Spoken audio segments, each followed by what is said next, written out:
ഇന്ന് തന്നെ ഡൗൺലോഡ് ചെയ്യൂ. കാണൂ നിങ്ങളുടെ ഫേവറേറ്റ് ഷോസ്. വേഗം വാ, ഭക്ഷണം കഴിക്കാം. എടോ, എനിക്ക് വേണ്ട, ഞാൻ കഴിച്ചു.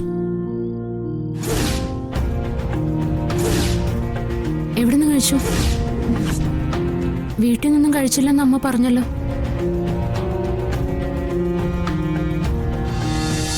കുറച്ച് നേരത്തെ വരണമെന്ന് നിനക്ക് അവനോട് പറഞ്ഞൂടെ മോളെ? ഓഫീസിൽ നിന്ന് ഇപ്പൊ ഇറങ്ങിയതേ ഉള്ളൂ.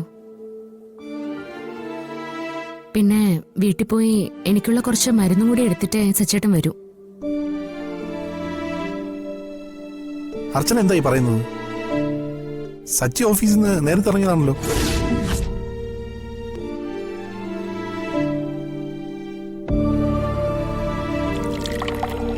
ഞങ്ങൾ ഇറങ്ങിയത് ഒരു 6 മണി കഴിഞ്ഞിട്ടാ.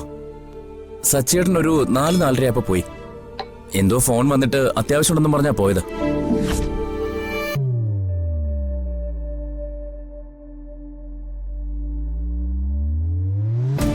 ഞാൻ ഓഫീസിൽ തന്നെ ഉണ്ട്. ഞാനേ ഒരു എമർജൻസി മീറ്റിംഗിലാ.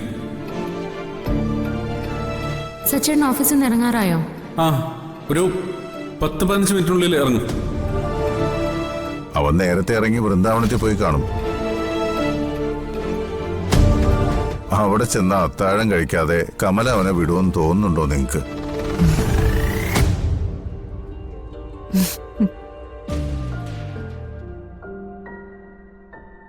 അവിടെ ചെന്നിട്ടില്ലെന്ന് പറഞ്ഞ് അമ്മ നേരത്തെ എന്നെ വിളിച്ചല്ലോ. ഓഫീസിൽ നിന്ന് സച്ചേട്ടൻ നേരത്തെ ഇറങ്ങാൻ ചെയ്തു. അപ്പൊ പിന്നെ എന്നോട് കള്ളം പറഞ്ഞ എന്തിനാ? 10-15 മിനിറ്റിനകം ഓഫീസിൽ നിന്ന് ഇറങ്ങുമെന്ന്. സച്ചേട്ടന് വേറെ എന്തെങ്കിലും അത്യാവശ്യം കാണും. ഏട്ടത്തിരിക്കെ, ഞാൻ വിളമ്പാം. ഇതാ പറയുന്നത്, വിശക്കുമ്പോ അവരവരുടെ ആവശ്യത്തിന് കഴിക്കണം എന്ന്. ഇങ്ങനെ കാത്തിരുന്ന ചിലപ്പോ സമയത്ത് കഴിക്കാൻ പറ്റിയെന്ന് വരില്ല.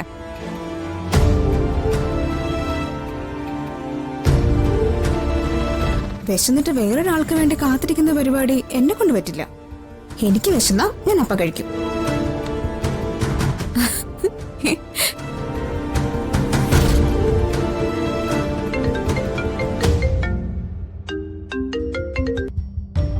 അമ്മേ, വന്നോ? ഇപ്പഴാ വന്നേ?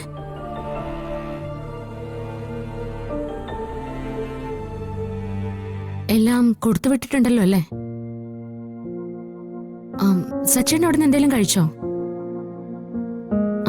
ശരി. ഇല്ല, ഇവിടെ ഞങ്ങൾ കഴിക്കാൻ തുടങ്ങുന്നേ ഉള്ളൂ. ശരി അമ്മ. സച്ചേട്ടൻ വീട്ടിൽ ചെന്നായിരുന്നു എന്ന്.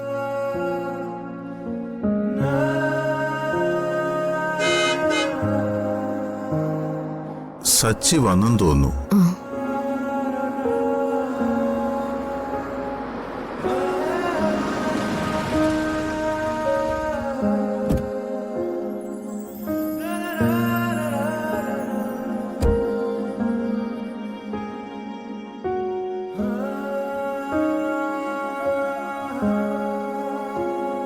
എന്താ ഇത്ര ലേറ്റ് ആയത്?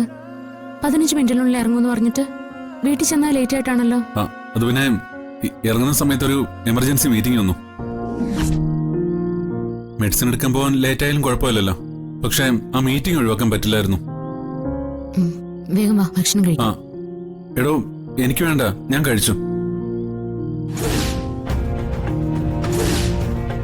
എവിടുന്ന് കഴിച്ചു? വീട്ടിൽ നിന്നും കഴിച്ചില്ലെന്ന് അമ്മ പറഞ്ഞല്ലോ.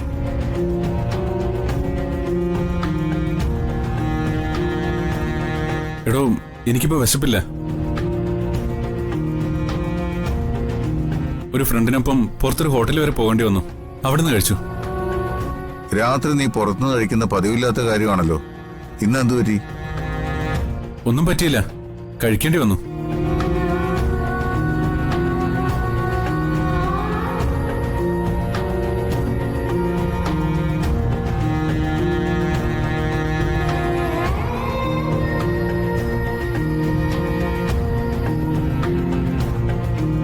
എല്ലാരും കൂടെ ഒരുമിച്ച് ഭക്ഷണം കഴിക്കാതിരുന്നപ്പോ അവൻ വരട്ടെ എന്ന് പറഞ്ഞ് നീ കഴിച്ചില്ല.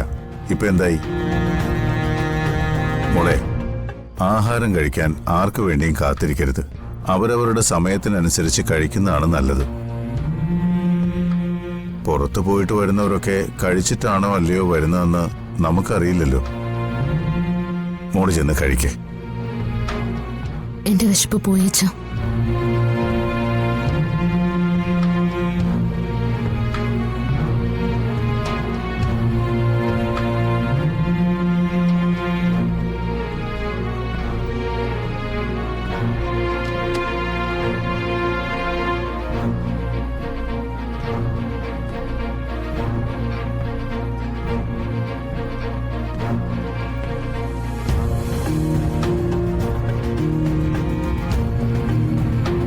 പുറത്തുനിന്ന് ഭക്ഷണം കഴിക്കുമെങ്കിൽ അത് എന്നോടൊന്ന് പറയായിരുന്നു.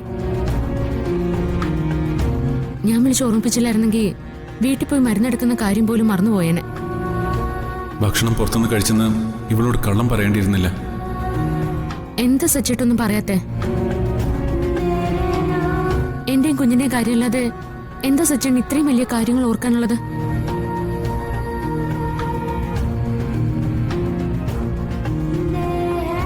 നിന്റെ സംസാരത്തില് ഒരു കുറ്റപ്പെടുത്തലിന്റെ മട്ടുണ്ടല്ലോ. സത്യം പറയുമ്പോ ചിലപ്പോ കുറ്റപ്പെടുത്തലാണെന്ന് തോന്നും. അത് എന്റെ കുറ്റമല്ല. പുറത്തുനിന്ന് ഭക്ഷണം കഴിക്കുന്നെങ്കിൽ അത് എന്നോടൊന്ന് പറയായിരുന്നില്ലേ? ഞാനിവിടെ ഭക്ഷണം കഴിക്കാതെ കാത്തിരിക്കുന്നുള്ള കാര്യം സച്ചേട്ടൻ അറിയാവുന്നല്ലേ?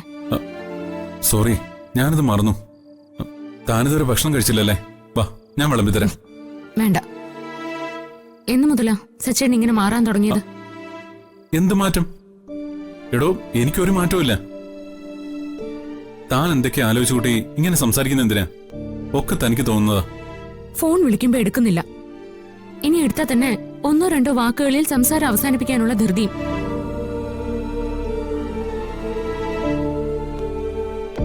എന്നോട് പറയാതെ എവിടെയൊക്കെയോ പോന്നു. നേരത്തെ സച്ചേട്ടൻ ഇങ്ങനെയൊന്നും ആയിരുന്നില്ല. എന്താ ശരിക്കും സച്ചേട്ടന്റെ പ്രശ്നം? താൻ വിചാരിക്കുന്ന പോലെ എനിക്കൊരു പ്രശ്നവുമില്ല. താമസിപ്പിക്കണ്ട. നമുക്ക് ഉടനെ തന്നെ ഡോക്ടർ സന്ധ്യയെ പോയി കാണാം. എന്തിന്? താനിപ്പോ അനുഭവിക്കുന്ന ഈ പോസ്റ്റ്മോർട്ടം ഡിപ്രഷൻ അതിനി ഇങ്ങനെ കൊണ്ടു നടക്കാൻ പറ്റില്ല. അതിന് എന്തായാലും മെഡിസിൻ എടുത്തേ പറ്റൂ. ഇല്ലെങ്കിൽ ചിലപ്പോ സംഗതി കൈവിട്ടു പോവും. സച്ചേട്ടന്റെ കാര്യങ്ങളെ കുറിച്ച് ഞാൻ ചോദിക്കുമ്പോ സച്ചേട്ടൻ പറയുന്നത് അത് എന്റെ പ്രോബ്ലം ആണെന്നാ.